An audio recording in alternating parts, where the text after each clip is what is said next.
All right, I think we're right on time. That was a pretty good prediction on my part. I predicted 9:30, so here we are. Thanks everybody for joining.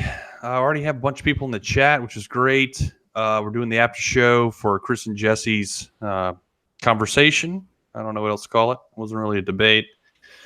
But Jesse, I definitely have some questions for you. I've actually invited others to join us. If anybody wants to join, Jared, you're in the chat. I see you, John Michelson. And if anybody else wants to join, let me know. Contact me on Hangouts.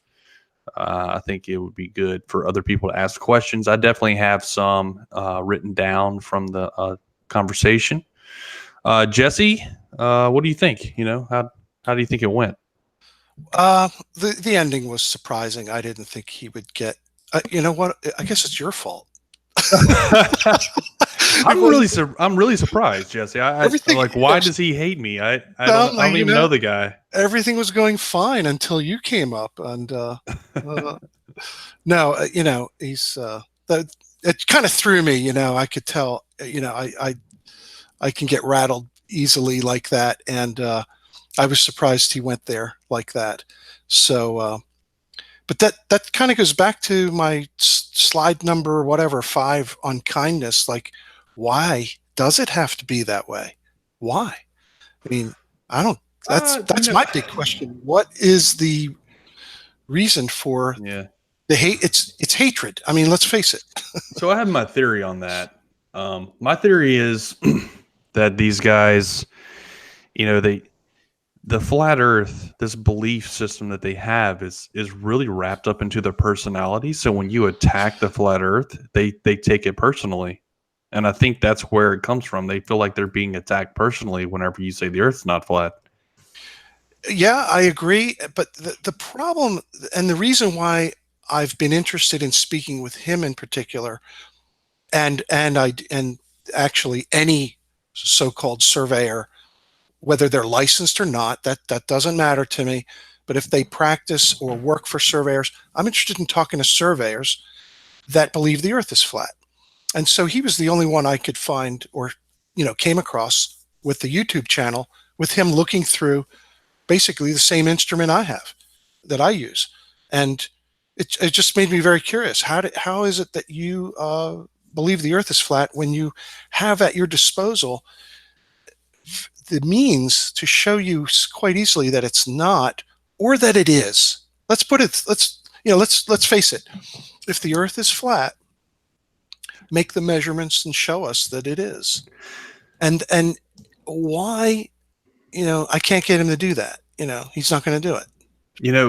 One of the things that you did that I thought was most impressive whenever you came over, which is probably nothing for you, but for a lay person, it was pretty interesting, was when you set up your theodolite to where it was perfectly horizontal and you were looking at 3 Lakeway Center. And I was like, well, how do we know, right, that this is perfectly horizontal?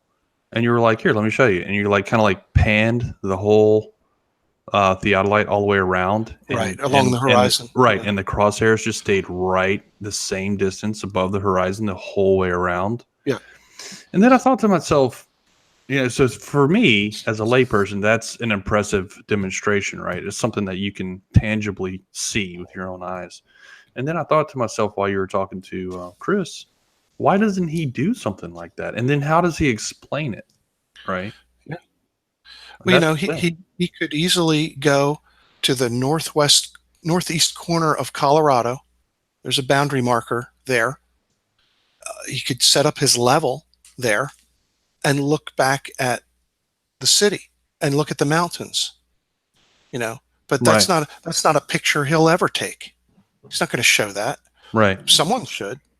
Just level your theodolite and you're looking back and you'll see the horizons below your crosshairs. Yeah. And, Chris was exclaiming there at the end about how far we can see and we shouldn't be able to see that far.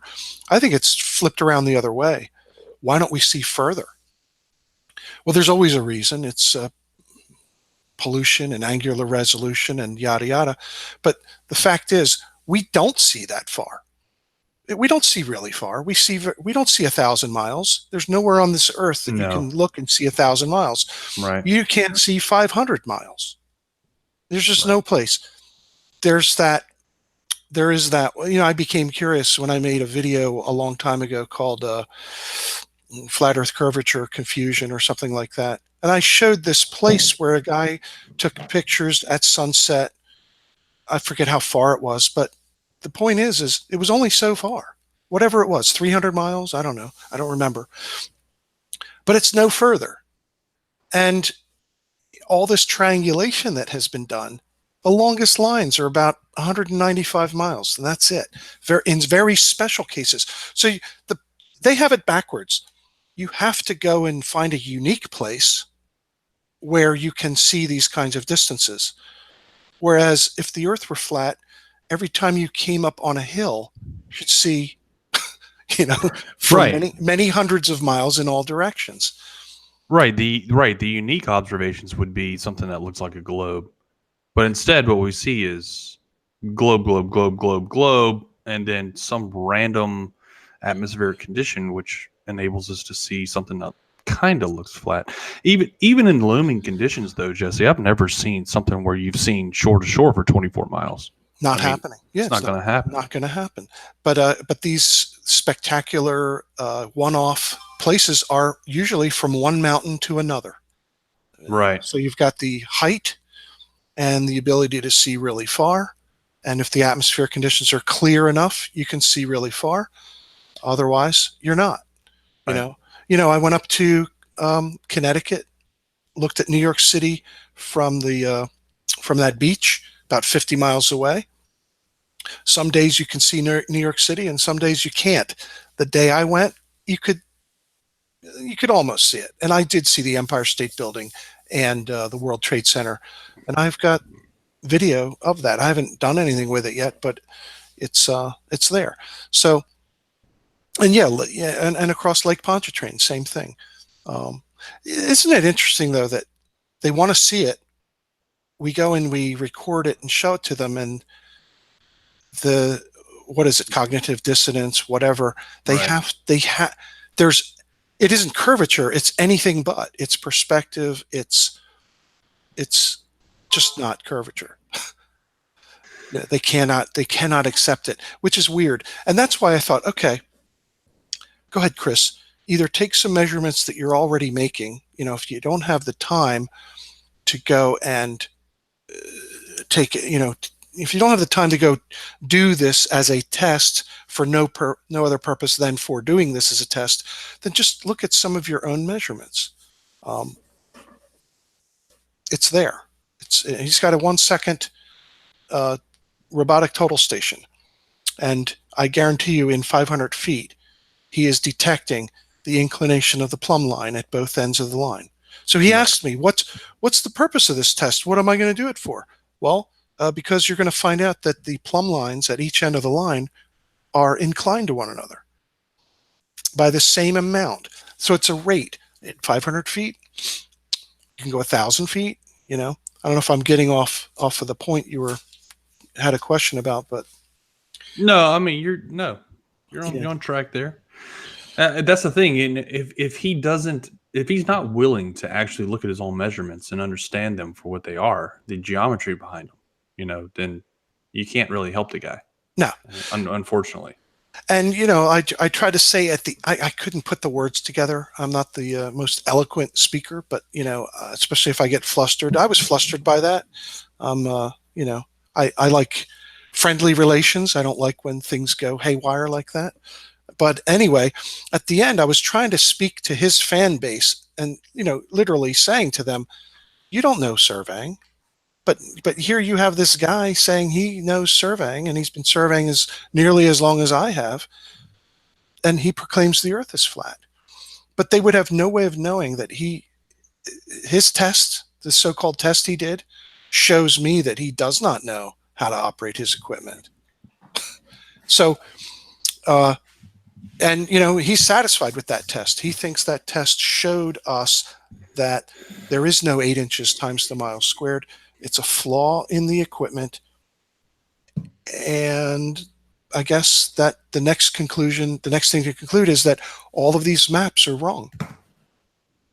That's it. I mean, that's where else are you going to take that, you know?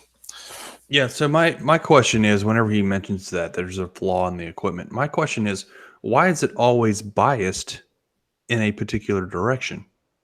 I've seen other people say that too. That's an interesting point. You know, Yeah. if it is a flaw in your equipment, then can't you just turn your scope upside down and see the opposite problem? And the fact is, no instrument is made perfectly. Okay. Hmm. So recognizing the type of equipment, if it's a level, we operate it a certain way to account for what we recognize as an imperfection in the instrument. And I wanted to discuss that with them, and we didn't get to, but I'll do it now. See this right now? That is a picture of a T2 crosshair, T2 theodolite crosshair aimed out there with the theodolite set to 90 degrees. That is a zenith angle of 90, indicating a horizontal plane. It's not perfect, and no one would claim that it's perfect. This is a photograph taken through a telescope. There's definitely a plus or minus value associated with where that crosshair is.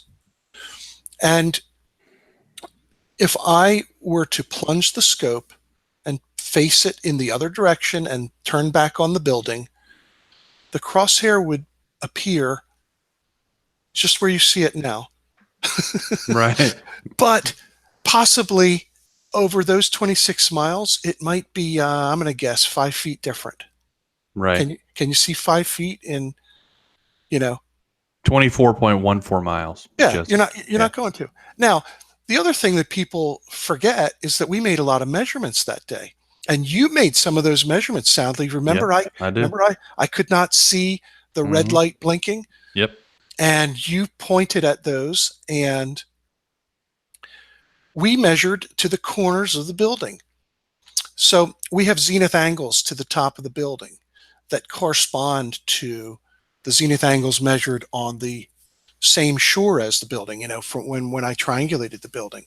So people have to recognize there's a big difference between taking a picture through the crosshair. Surveyors don't we don't do that as part of our daily work. Right. It's the numbers that matter. Yeah, it's you're doing measuring, and nobody would even do this type of a measurement. You're not, there's no point to it. We're doing this. I did this to show, so people could see it. Uh, if somebody wanted to, they could take an instrument to that same location and see the same thing. Just the way you've encouraged people, get this photographic equipment, these telescopes, and come here. Come and see it for yourself. But this they went crazy after this. Even Jaron, made comments in my channel, and it was all about perspective. Do you remember that? That's when perspective really took off. I think it could have been there before that, but I don't know.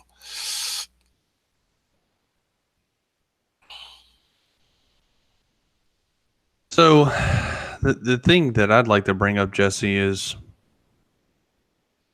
um this observation right here, which is I'm actually showing an observation. This is a video clip that I took through there. This is a video clip. Yeah. Taken through the theodolite. So this is you actually replicating my observation. I think so. Right? Yeah. So you're replicating my observation of 3 Lakeway Center, or not 3 Lakeway Center, but Lakeway Center in general, because this is actually 3 Lakeway here. This is 2 Lakeway, and 1 Lakeway. You can see the very tip of it right here. Yeah. So this is you replicating my observation. Now, Jose G.C. Gonzalez, a flat earther, and let's look at this real quick. Let's find this actually. Let's go to YouTube and find this real quick. Just so nobody thinks I'm making this up.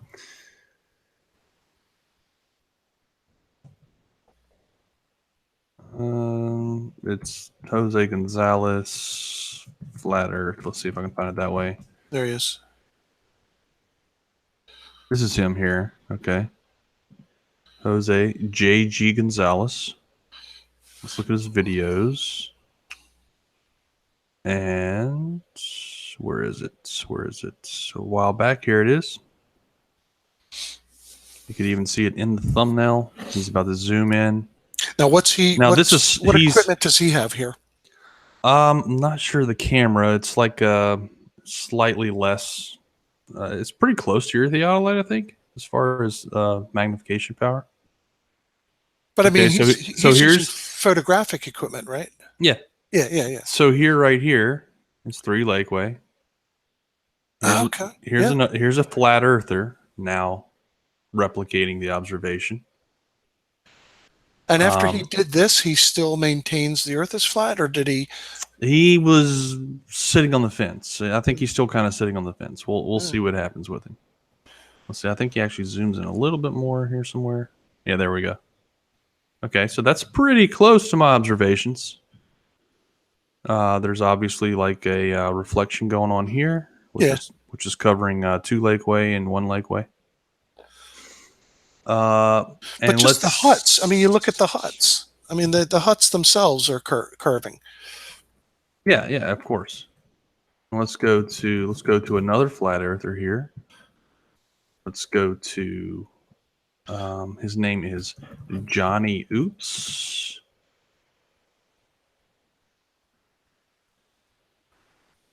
Is that it? Johnny Oops? No, I think it's an H. I think there's an H in there. Let's see. Johnny Oops. Flat Earth. Here we go. Oh, this is actually my video, me mirroring his video. Okay. So I'll be able to find it in here. I'm sure I linked it. Yeah, here's the original. Okay. So here's Johnny Oops's video. Oh, he doesn't have an H. It's an N. Okay. Almost the same exact location. This is the North Shore, Mandeville, Louisiana. Oh, yeah. Let's speed up. There we go. And look at that. Here's 2 Lakeway here. Yeah. Here's 1 Lakeway here. And the tip of, I'm sorry, here's 2. Here's 3 Lakeway. And the tip of 1 Lakeway is somewhere up in here. It's kind of hard to see. I'm not sure if you can actually see it right now. Maybe not. Okay. So there's Johnny Oops' observation. Now, Jose Gonzalez and Johnny Oops are both flat earthers. They have both provided globe earth proof right there. You've done it. There's also another guy named Real Everyday whose channel actually got shut down because of something he was doing at some activity with uploading videos or something. He replicated it. We have Dandy Panty, who has replicated my Little Texas Bayou observations. Oh, and we have Mike the Globetard. Let's see if we can find Mike the Globetard. Mike the Globetard. So it's a hilarious name. I love it. So Mike the Globetard. This is Mike the Globetard's observation. You think this would be mine, right? Yeah. But that's his. That's good. That's good Mike the Globetard's observation there. This is Mike the Globetard's observation of New Orleans. Here's the transmission lines from Mike the Globetard. So we have all these people now that have been out there, including yourself. And let me just go back to the point that you made earlier, Jesse, which was you were actually there. Like we were in your hotel room when I recorded the curvature of the causeway, right? The big one. Bring that up. Bring it up. Okay. Love that shot. Okay, let me bring that up. Let's go to I don't want to lose any of these. I'm just gonna, I'm kind of showing them all at the same time so that people can see what is actually out there. Let's go to my channel. Okay, and this is going to be. I just want to say one thing. It's this one here, right? Right. The one on the right, or this one. This is the one where you're talking in the background. Okay. If I recall correctly. So you can actually hear, there is a video if you actually watch this video here, okay, so this was taken from Jesse's hotel room, Yeah. which Jesse mentioned earlier. If you actually listen in the background, I believe Jesse's significant other is playing the video where Jesse was laughing, which Jesse has refused to let me play. So Should I we have not released that one. I won't release it until Jesse's okay maybe with me we should releasing. do it on this hangout. I'm feeling like it's time. Maybe. You want me? You want me to release it? Are you sure? Why not? Okay. Well, we'll do it after the We'll just hangout. see. Let's Yeah. me Okay. and you review it after the Yeah. hangout, Yeah. and then we'll Okay. just No, make sure that there's no other people in it and stuff. yeah. So anyway, yeah. So we were actually in Jesse's hotel room when I took this shot, and we're actually going back there in January, and we're going to be taking this. We're going to be replicating this shot. So the open invitation is, you know, to actually join us on this trip. Now, my wife is not going to appreciate me having other people in my hotel room, but you yourself can get a hotel room in the same hotel. We can all meet up. Any flat earthers that are out there, we can all meet up. I'd be more than happy to meet you. Just show up and we'll be there. So we'll be there in January. 4th through 6th is when I'll be out there. I think, Jesse, you're here from the 3rd to the 7th, if I remember right. Yeah, something like that. I Yeah. forget right offhand, but as it gets close, we'll make sure people know. And special announcement, Red's Rhetoric will also be here during that time. And, Awesome. And perhaps, Jared, who will also be here. Cool. So Jared's talking about riding with Reds. And so he'll AT2 Productions for anybody that's looking in the chat. He's been around.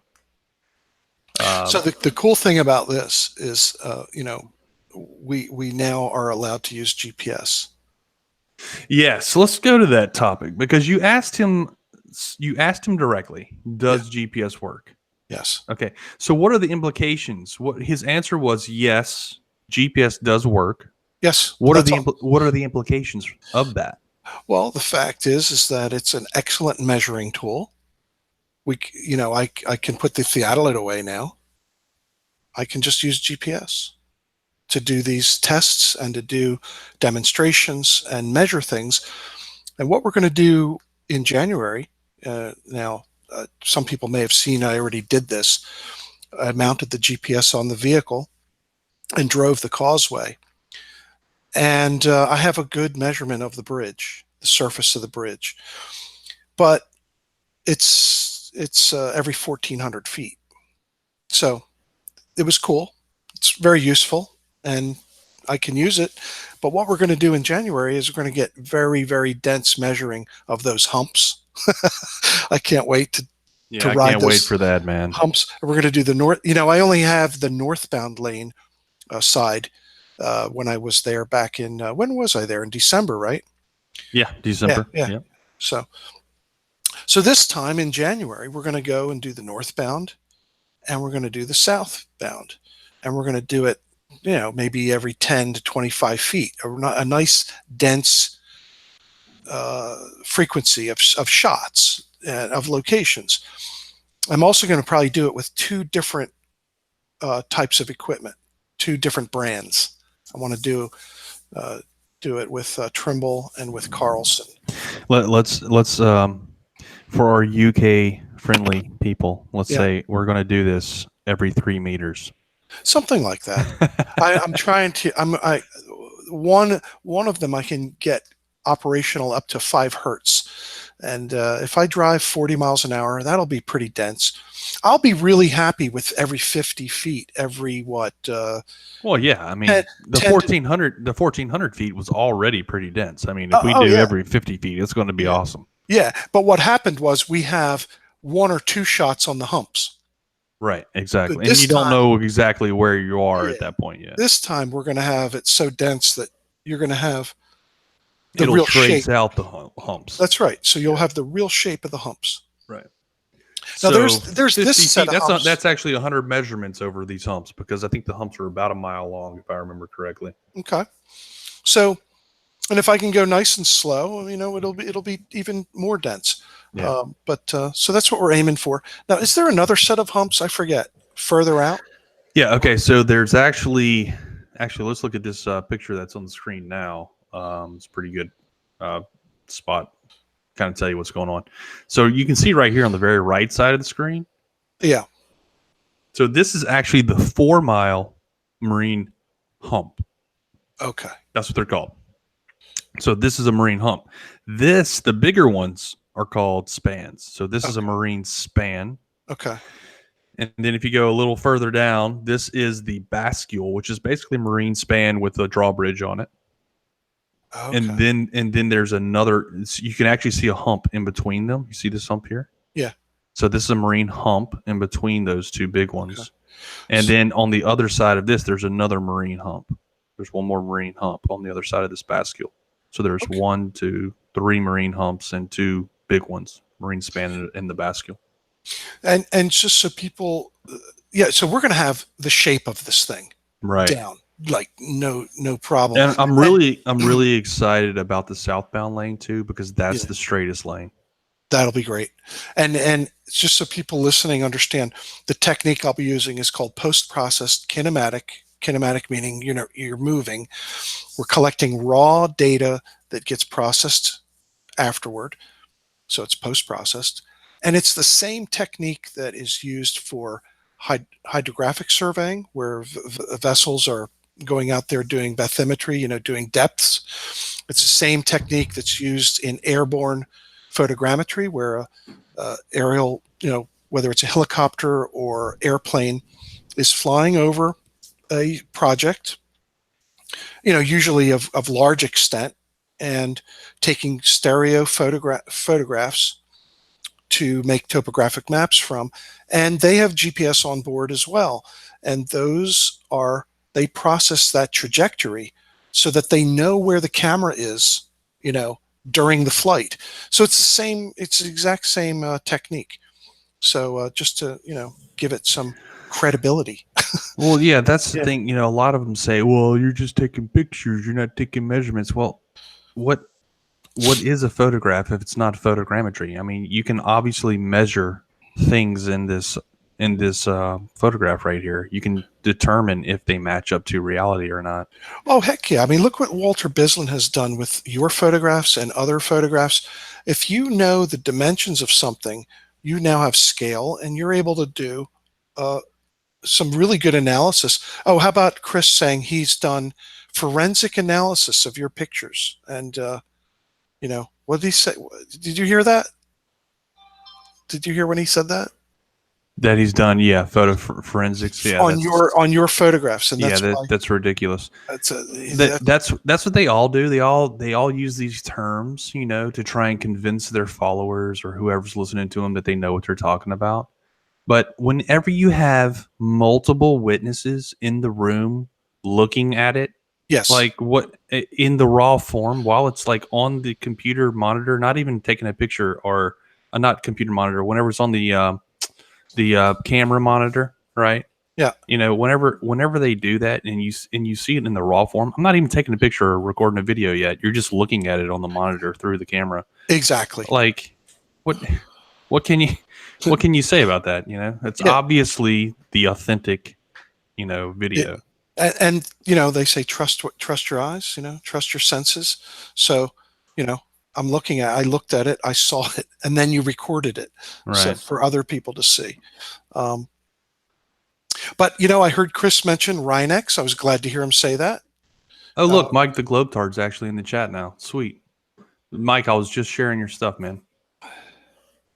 so the Rhinex file is it's an acronym for receiver independent exchange. It's so that all different manufacturers of every manufacturer has their own unique way of recording the data.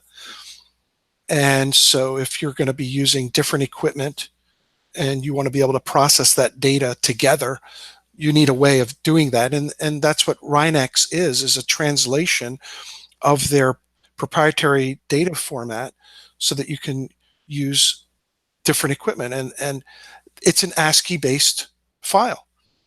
So there's no secret it's in there. You can see what's going on in the file. And so we're going to get to examine that. And, in due time, we're going to be able to show people what's actually taking place and how that system works. So even though he wants to believe it comes from cell towers, I've always said this. You could say that all you want. Show us how they're doing it. Right. Show us also how cell towers reach out into remote regions where you're able to get GPS. Oh, heck yeah. I've done that. Yeah, I know. And I think you specifically brought that up in a video and showed us where you're actually standing. Oh yeah, I went on a website and looked for no cell service. There's these websites you can go to find ample, where there's coverage. So I looked for remote areas where there is no coverage and found it to be true. Drove out into the New Jersey Pine Barrens where there was zero cell phone coverage. And my GPS is operating fine, and I put a shovel over top of it. The satellites disappear. Take the shovel off, they reappear, and I was able to log data there and process vectors to those positions. I had to go find that area to do Right. that here in Jersey. Go out in Texas. Oh my God. I mean, like out in the middle of the ocean, there's no cellular, there's nothing. There's no. Exactly. It's hard to believe, but there are still remote regions of the United States. Sure. Where there's nothing out there for 100 miles. Yeah, but your GPS is working perfectly fine. Exactly. Yeah. So it's going to be easier for us now because we don't have to lug around so much equipment. Okay. So that was an interesting hangout with him, and it was interesting, no doubt. I was just. I took a lot of notes, so we actually haven't even got to half of them. Oh, dude, yeah, let's do it if you want to. Well, I was going to ask you this. He specifically mentioned the Chicago skyline at 60 miles away. Now, this is something that many people have spoken about. We have uncovered like the actual photograph where it was taken from. It wasn't taken from ground level. It wasn't taken from the beach. We know that. Are you talking about the Nowicki one? Yeah, of course, Nowicki. Yeah, it's a mirage, as Jaron likes to point out over and over again every time he has a video. Which, again, was it a mirage? I'm not even sure. It has to be a mirage at that distance, at that height and that distance. See, I don't know, but what I know, and I didn't really investigate that. I'm more interested in Red Pill World. Have you ever looked at his stuff? Red Pill World, yeah. Red Pill World took a theodolite up there and measured 7 arc seconds down to the top of the Sears Tower. Right. And that's when Brian Mullen made his ramped perspective video. Right. Balls out physics number 6. Right, because they have to explain the sudden observation that matches a globe. Yeah. Right. And then Chris gives his reason for not wanting to become a licensed surveyor is because he doesn't want to be attacked like Brian was attacked. Brian was not attacked by anybody. I know what he's referring to there. He didn't name any names, and so I won't here either. But nothing like that happened. And Brian left the scene, this whole scene, for whatever reasons that maybe some people know because they personally know him, but I don't know that he's come out and made any personal statement to this whole community of people that were following him. They are all guessing. Yeah. They are all guessing. Nobody really knows why he left. No, that's correct. But they love to make him a martyr. Of course, they're going to make him. Yeah. But you know what? If this is the type of thinking, along with all the rest of this non-thinking, this is not critical thinking. And you're going to latch on to these ideas. That's how you will stay a flat earther. You're susceptible. You're not critically thinking, and you're just lumping all these things together. Brian Mullen is doing everyone a disservice by disappearing like that after having such a huge following and making all these claims. You should at least have the decency to explain to people what happened. Let it be known. And maybe he has, and I just don't know about it. But He was in my Facebook group. I had lengthy exchanges with him. He asked good questions, and I provided him good information, and he would come back after having looked at it. So, and then one day he was gone, and I never knew why. So no one does, except for people that personally know him. But it has nothing to do with anybody calling the board. That's just ridiculous, you know. It kind of reminds me, it feels a lot like this guy named Tiger Dan. I'm not sure if you're familiar with him or not. I've heard about him. He tried to recreate tried to make a flat Earth map work or something like that, and couldn't. And then like is that what you're talking about? Yeah. Yeah. So this guy Tiger Dan, he was a flat earther. He tried to create a flat Earth map, realized that none of the measurements actually worked.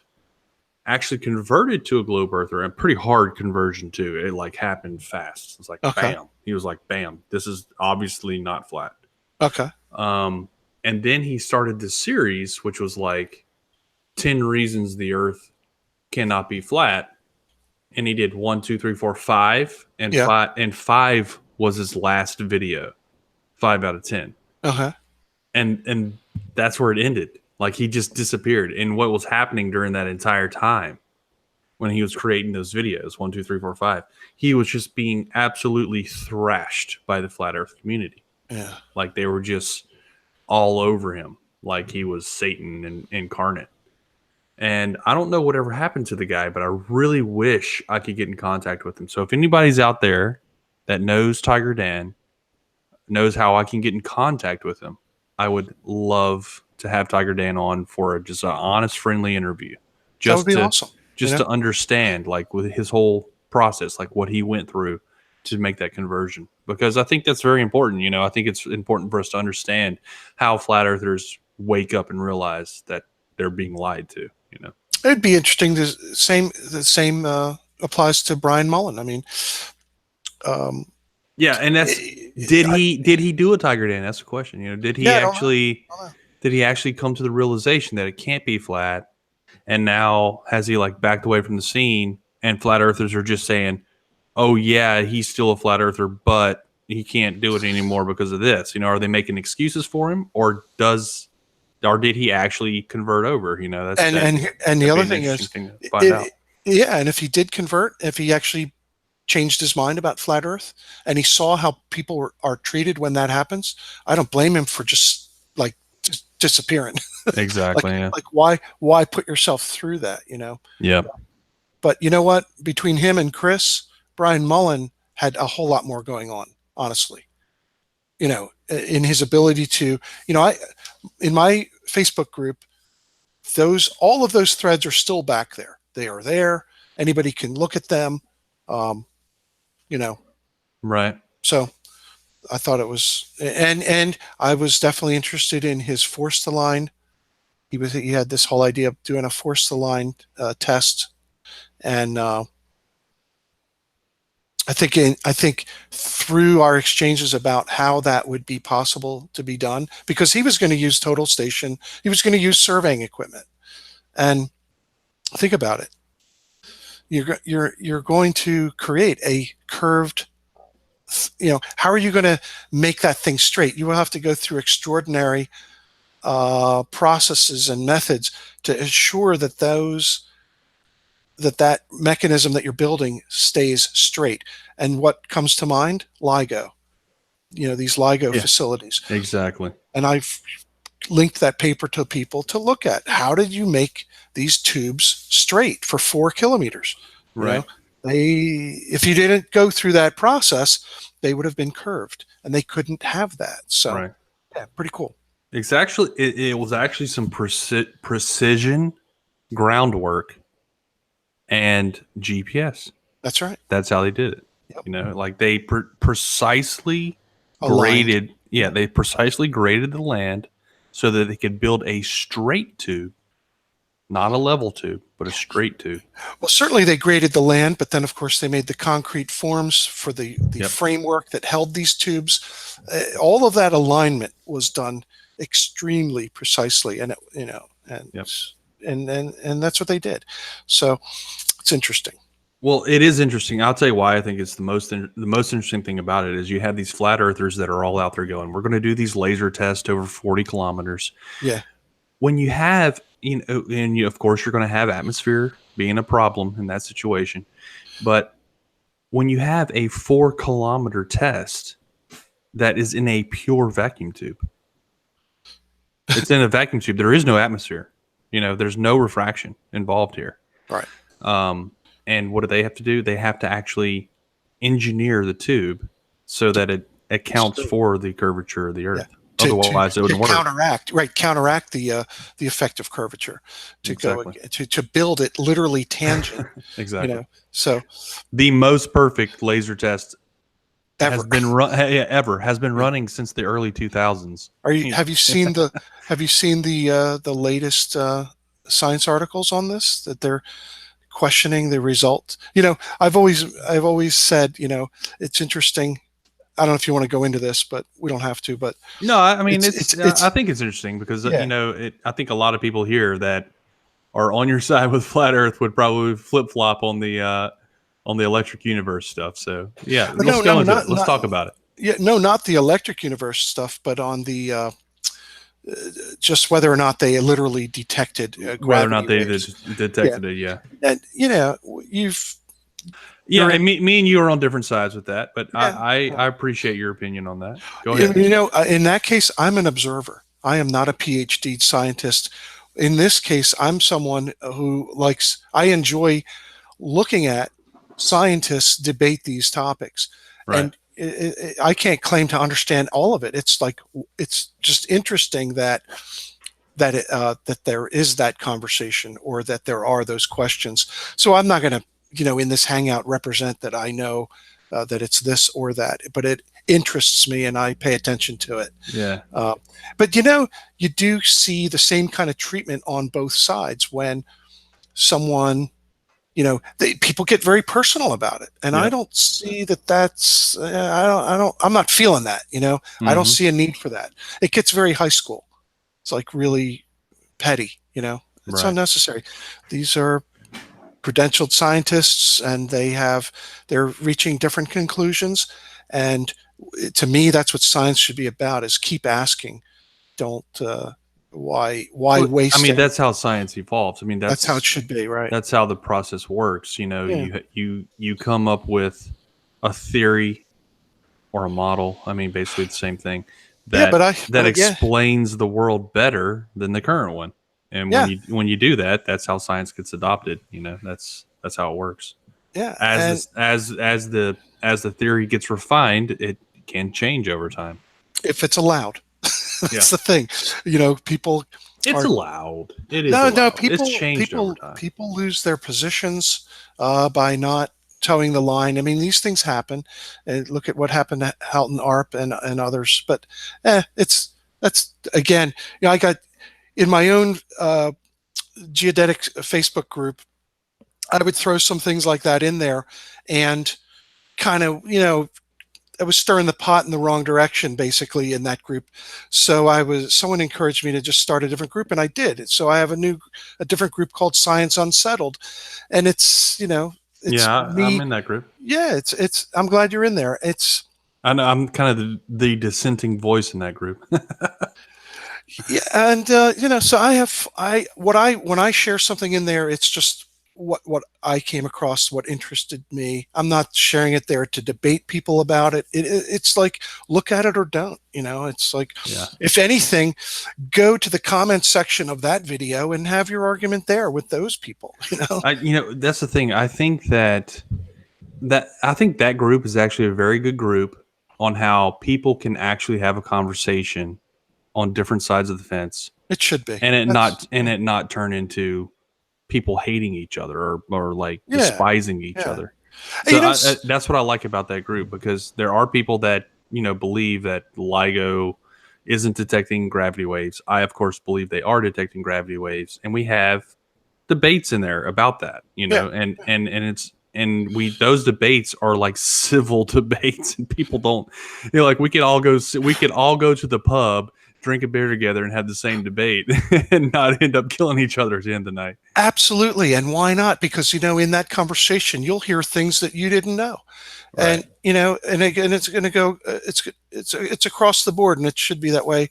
The civility, matters to me. It really does. But, I guess some people do like to be on the internet for antagonistic and hostile exchange. And maybe that's what they like to do, but I'm not having it. Yeah. So I do think there's, I don't know, man. I'm kind of Mick West is that way too. Mick West is all about, pure civility, even when the opponent is just a horrible, lying defamation artist. right. I differ with him on that, because I think there are some people that you can point at and say, this guy is obviously trying to deceive people. He's a horrible person. Like, we should not just tolerate that. Whereas Mick West, I think, would tolerate that for the most part.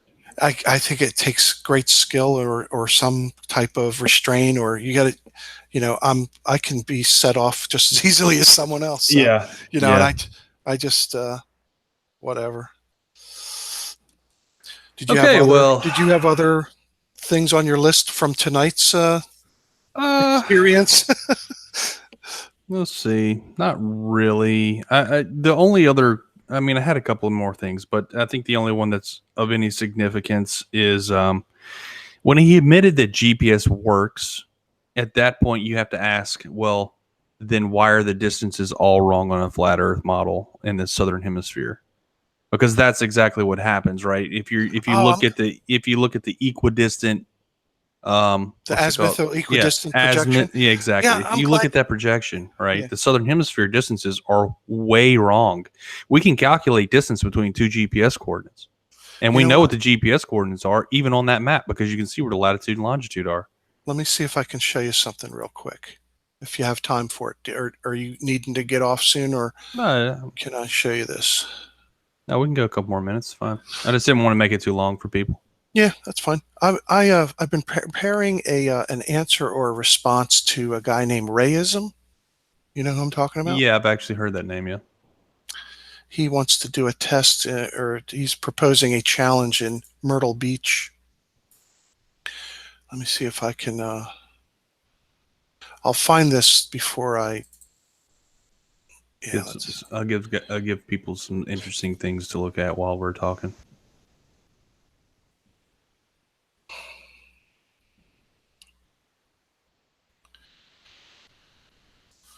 I'm just pulling up a piece of software. I think this will be of interest to people that that look at this azimuthal equidistant projection. Yeah, if you want to throw the screen my way. Sure. Do I have to accept it, or it's just going to happen? I'm presenting you now, Jesse. Okay. Let's see, I am. Yeah, you're being presented, so you guys have to share your screen at this point. Okay. Top left little green box. Yeah.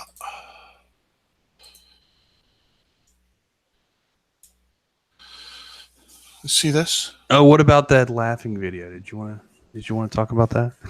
Oh, me laughing? We'll review that. I thought that was a good idea. Okay, yeah, let's review it first. Yeah. I could just see someone taking that and having a field day with it. Anyway, this is that Gleason map, Yep. And I've been listening to Sly, some of his videos lately, and he made the point that the Globebusters crowd, they accept this map. So everybody takes this map and they measure distances with a ruler, and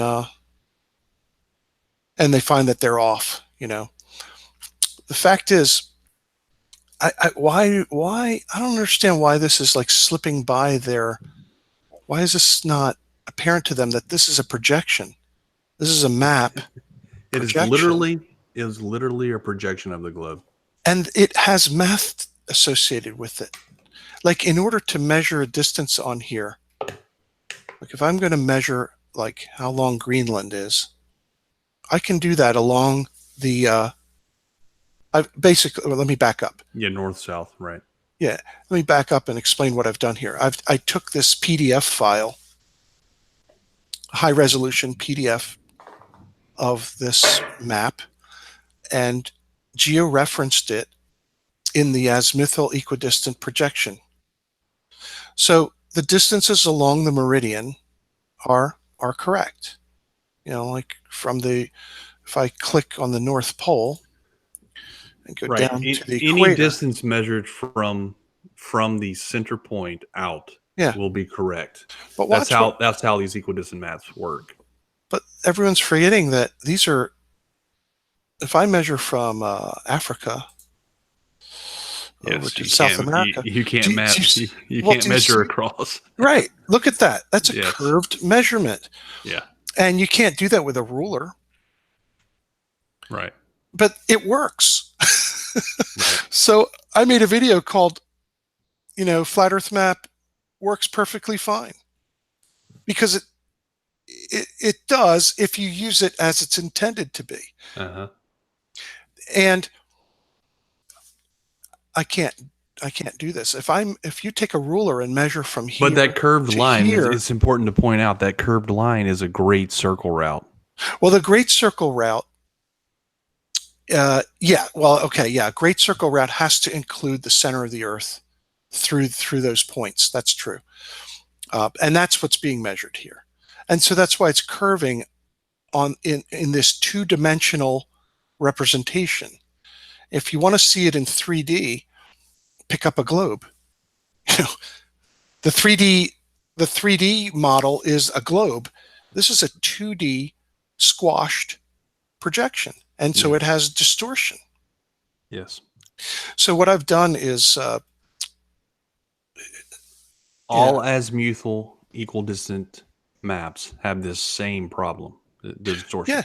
They're actually meant to be a navigational or even like a radio. If you're trying to set up radio antennas, it's supposed to be used from the center point that the map is projected from. Right. And you can actually change that. You can actually change the center. Yeah. And I did that and made a video showing I've got it centered on Japan, centered on different places, Hungary, France.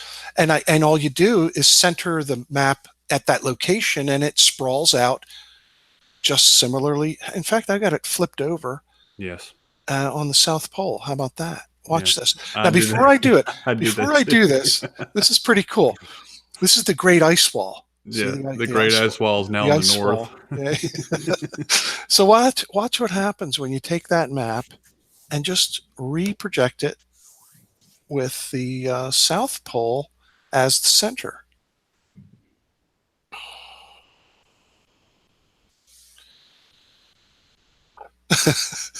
Oh, nice. Wait, that's the actual same map. It is the exact same map, and there's Antarctica. Oh, that's awesome. In fact, there's this huge, giant tab sticking up. Yeah, I see it. Yeah. You recognize that? That's from the measurement ruler. That's that ruler thing. Yeah. That's tore off, but I mean, there it is. That's the actual same map. That's pretty cool. It is the exact same map. I took that same PDF and just reoriented it so that we were looking at it from the south. What software is that? I want to get that. It has a great name. The name of this software is Global Mapper. Imagine that. There, that's all. And I've got, like I said in the video, I center it on Australia, France. How did I miss this video? Huh? Is this a recent video? No, I did it back in the summer. I think it's called Flat Earth Maps Perfectly Fine or something like that. Yeah, I'm gonna have to check that out. I made one of me just demonstrating it, and then the other one is me doing the georeferencing. It's kind of boring, and I'm kind of listening to a podcast of something else, and I'm going around plunking in the coordinates and literally doing the the georeferencing of the PDF. That's it. So anyway, I'm proposing. Well, I won't say now. I'm making another video about using this projection, not this one, but the other one. John Michelson and Marvel Girl, thank you. Send me some links. Oh, he's a GIS extraordinaire. That guy. Yeah, John. I know John. Marvel Girl is new to me, but she's been around a little while. So yeah, what's his name? Rayism, my friend. He wants to do.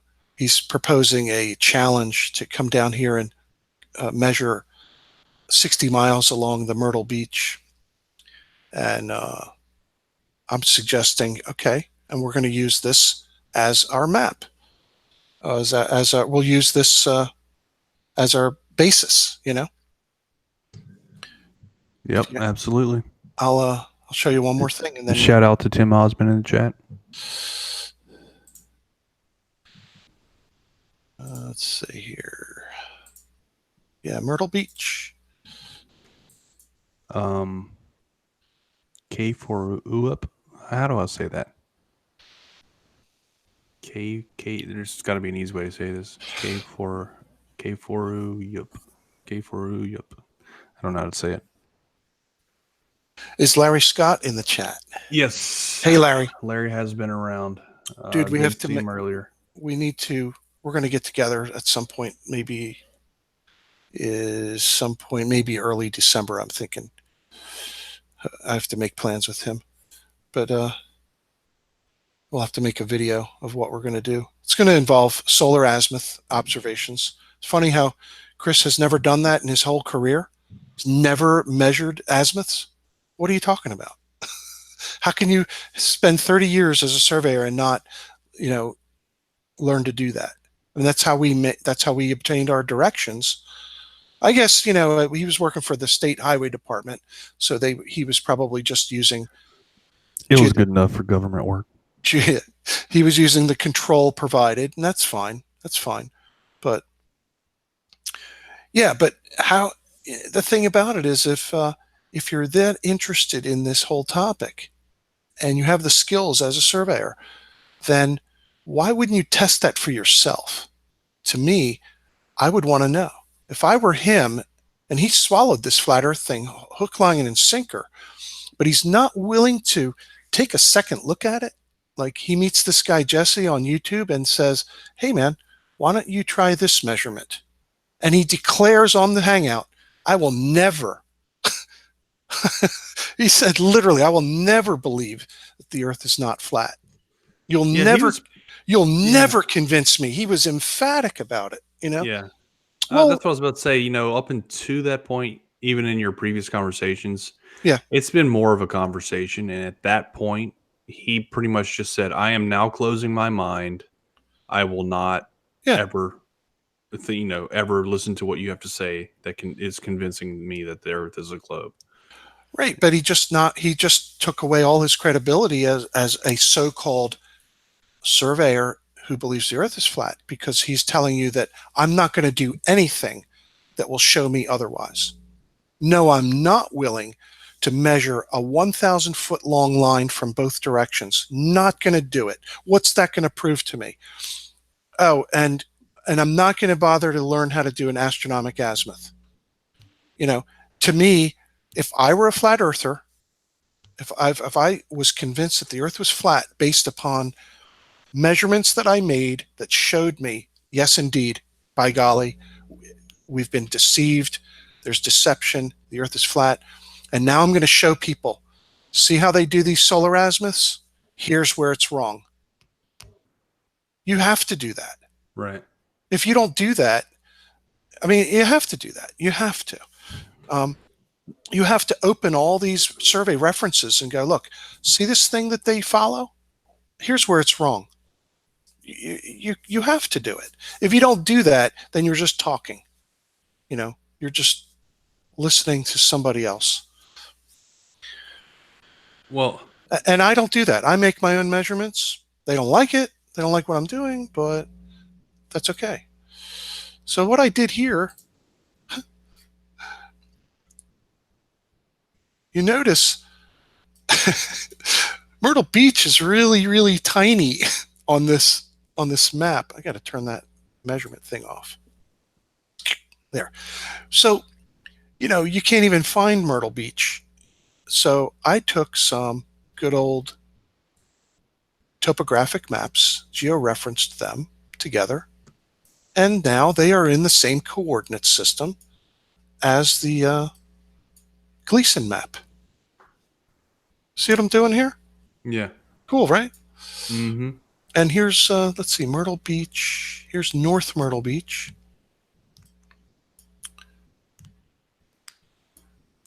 Here's Myrtle Beach right here. It's covered over by that. I keep doing that. There's the airport. So I'm proposing that we use this as reference, background reference, and go ahead and let's do that survey in the Gleason azimuthal equidistant projection coordinate system. See where I'm going with this? And the other thing I like to tell people is when you say flat Earth map, that's redundant. That's like saying sweet sugar.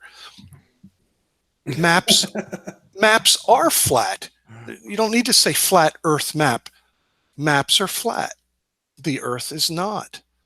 And every one of these maps has a latitude and longitude up in the corner that corresponds to that location on the Gleason azimuthal equidistant projection. See? Yeah. Look down in the lower right-hand corner, north 33, 37, 30. West 7907. No, I got 2908. Yeah, right there. Anyway. And so there are actual like points in these maps where there's actually deformation, right? Like that you can't just grid them all together and then work. Well, there has to be deformation built into a flat map. Correct. I mean, every map projection it does that. It has to distort the curvature somehow, and there's hundreds of different map projections in use, and you would use the one that's going to work for your location to achieve your result. And the idea is to minimize the distortion so that it's still a usable map. And guess what? Every one of these maps, I'll zoom in here and show you. These topographic maps, aren't they cool looking? Yeah, I love these things. You'll find little triangles like here. See that? It says BM. That means benchmark. Little triangle here. Well, guess what that is? It's one of those survey markers that was either triangulated or surveyed in another way. If not triangulation, could be traverse, possibly even leveled over for the elevation. Those are all the references to make the maps. So in the Hangout tonight, I was trying to get across that before theodolites, the maps looked like cartoons. They did the best they could using dead reckoning and other methods. But, it wasn't until surveying comes along and becomes very refined with very good equipment that we end up with, maps that really, really resemble where we live. Right. If anybody lived in this area, they'd go, yeah, I know that road. It goes like that. Yeah. Here's another benchmark. And these marks were put in by the Coast and Geodetic Survey, or now it's known as National Geodetic Survey. And that's who put all those markers in. And these maps are made by the USGS, U.S. Geological Survey. They're the guys who make all these cool topographic maps. Isn't it amazing to think about how many people it's taken to actually produce all these details? I mean, unbelievable. Oh, yeah. Oh, when you start thinking about mapping the entire Earth, it becomes like, if you actually thought about, okay, here, you're a project manager, you've got to map the entire Earth, ready, go. Like, what? Oh, yeah. That's the other thing. We're just talking about the U.S. right here. Yeah. There's so many interesting projects around the world, like the way they connected the observatories between England, between Greenwich and Paris, and did that triangulation across the English Channel. That is Amazing. cool stuff, man. Oh I yeah. love that stuff. This thing here, It is amazing just to think about the history of all this and like how much work has gone into it. It's like more than one generation, right? yeah, More than one generation of human beings have built this foundation yeah, that we have used to build all of our maps, yeah. That's why I ended my all little, leading up to satellites in space. yeah, yeah. And I don't know if I made the point or not. I think I put it into the chat. All this business about NASA, right? And I make the point that when NASA wants to know where something is, they ask surveyors. Right. you know, they're the ones who wanted the transcontinental traverse done, which was done in the 60s and 70s to really tighten up the scale that we come to now know exists across the country. But this thing was done. This bit of triangulation was done in the 1860s to the 1880s, and then this book was published in 1900, reporting it. And the introduction pretty much says, "We've done it. It's just like, this is the most amazing thing ever done." I'm just paraphrasing, but it's like, we finally figured out the true size and shape of the Earth, and it's really cool. And Yeah. this book is about 3 inches thick, and it outlines all the names of all the people that worked on this project Yeah. over those decades. Right. And going back to what you just said, the amount of effort and the people involved. To be a flat earther is ignorant on one level, but to then dismiss and discount Just to map that all one of line of this, latitude. huh? I said, just think about the effort just to map that one line of latitude right there. Yeah, yeah. But just to discount it all and go, Yeah. Masonic deception. Throw it all out. Right. Yeah. And so that's how you have to think to believe the Earth is flat. You just have to not ask anything. Like, I keep coming at this logically, and I think I'm done with it. What are you talking about? You're just saying that Chris almost said it. I was wondering if he would say it, that, yeah, we really don't know the maps aren't right. I mean, did you hear him get to that point? That's what you have to believe. I mean, you have to believe that the entire history of humanity is suspect. That's what you have to believe to be a flat earther. The entire history of humanity is suspect. That anything that doesn't agree with your belief system must have been inserted into history by these Illuminati Masonic space lizards from the planet Nibiru. Like, that is where they are. I think you're right. But the thing is, like, and of course, I'm questioning things. I question a lot of things. Just, they went too far with flat Earth. That's all. Question all you want. Keep, and like I tell people, look, I want to maintain the right to be wrong. I have that right to be wrong in my own investigations and looking at things. If I'm wrong, but if I'm diligent and honest and trying to pursue knowledge and find out what the truth of something is, and pursuing it with an open mind and a critical mind, I should be able to find my way to find out what the truth is in my own investigations. That's how we all should be. That's critical thinking. They've stopped that part, so they can question a lot of things, and they might be even right about a lot of the things that they are questioning. But they went too far with this, and this is where they stopped questioning, and they're just accepting hook, line, and sinker a story. Right. So, the same thing applies to them that they're telling everyone else to research, do your own research, and uncover the deception. But they're the ones who've been deceived in this case by Eric Dubay retelling a story by a crazy guy called Samuel Robotham. I call him Saint Sammy for the flat Earth belief.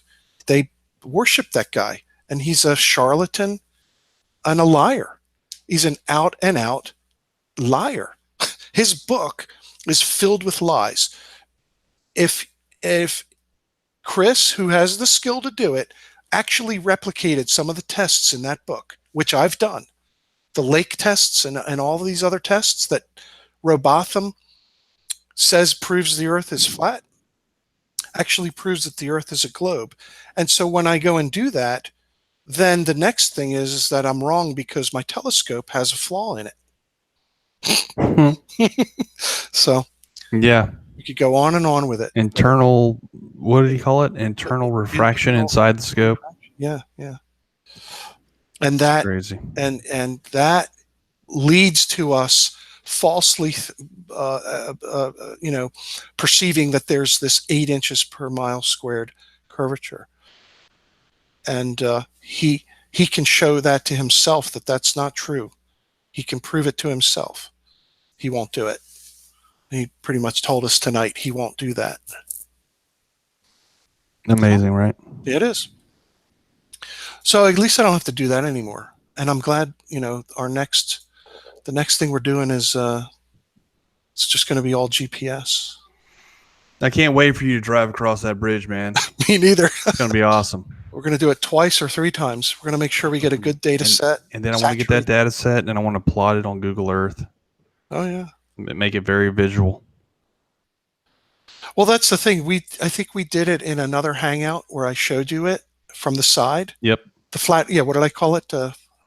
Clown frown found? Yeah, the clown frown found. Yes. And the fact is, you can't see it. You're not going to, even if you could get to a vantage point out in that lake where you could see the full 26 miles across, right? Well, where would you have to be in order to see that? You're not going to see that.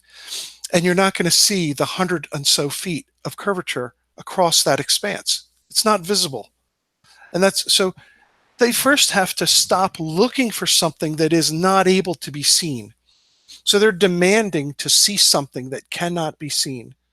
But now when you rotate it outward from you, you can see that. And you've taken pictures of it. And that bridge is curved and you can see it. So if you want to, you can always ask for something that you could never have. You can keep saying, oh, show us curvature. See, you can't see it. No, and then they just proclaim there's no curvature because we can't see it. But you can see it. You just have to get yourself into the right perspective. Oh man, we could just keep going on and on. We'll call it a night. Yeah, let's call it a night. So John Michelson was saying he has to run. He wanted to tell you bye as well. And Marvel Girl asked, how long does it take to drive across soundly? 20 minutes, right? Jesse can tell you too. It depends on how fast you're driving, obviously, but it's 24 miles, 60 miles per hour. It's about 24 minutes. So, yeah, 24 minutes, depending on how fast you're driving. It's not too bad of a drive.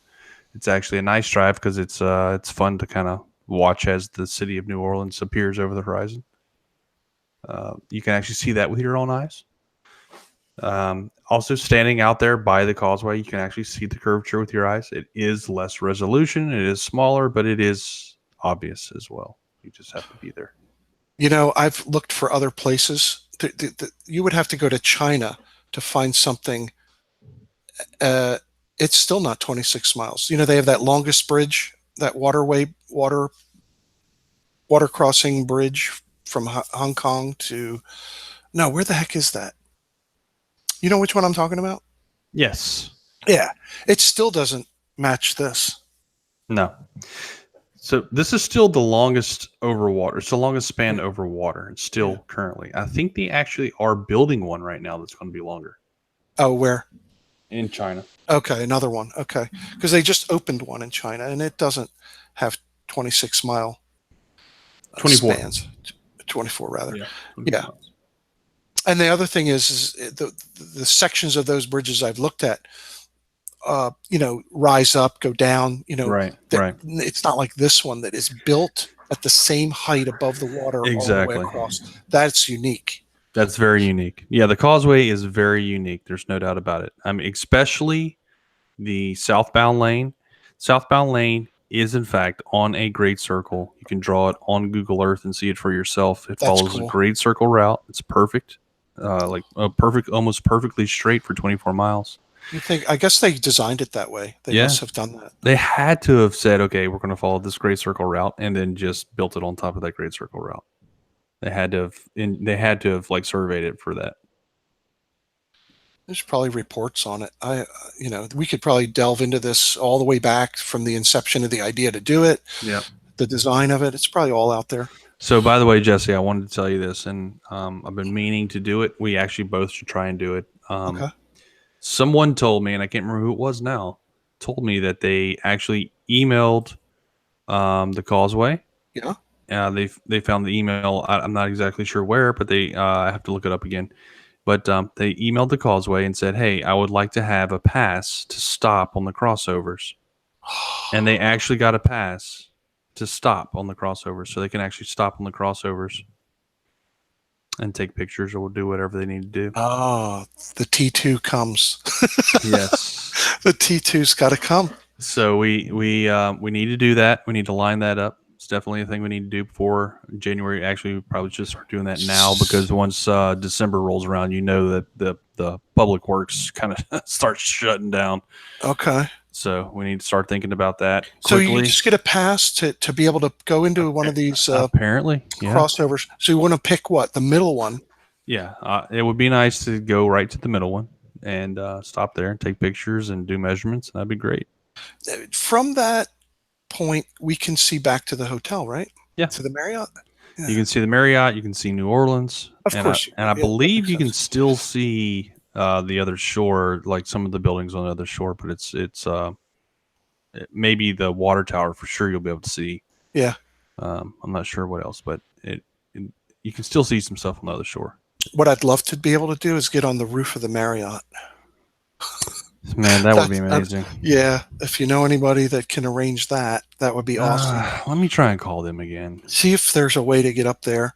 That would be awesome to get up on top of that building. I agree. And because one thing I probably want to do is run a base station. I'll put a GPS base station on the, that tennis court floor down there. Yeah, it's about midway up, I guess. Yeah, I know. I'm gonna leave it there, and if Red's Rhetoric is coming, maybe he'll like tend it so no one takes it. So if we could have a base station running up there while we go across several times, mm-hmm. The whole thing might take 2 hours of our time to go back. Yeah, but the base station's not going to cover 24 miles, huh? Oh no, I've processed baselines 1,000 miles long.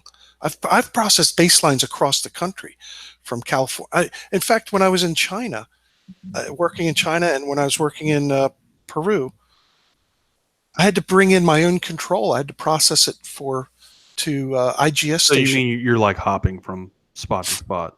Yeah, well, there was nothing around, and I just logged raw data, and then went on the internet and got IGS stations that were, in some cases, 500 or more miles away.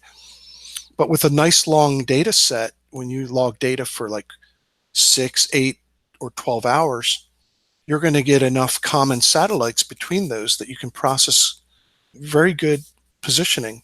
You're going to get very good results doing that. So yeah, processing 24 miles across there is nothing. Yeah. You'll see. We'll do it. Okay. I'll show you how it works. You're the man. You're the man. All right, Jesse. All right. Have a good night, Sally. Good night, everybody. Bye. Good night, everybody. Really appreciate it. This has actually gone longer than the whole debate, so I'm going to shut it down. Yeah. Later, man. Thanks, guys. Bye-bye. Bye.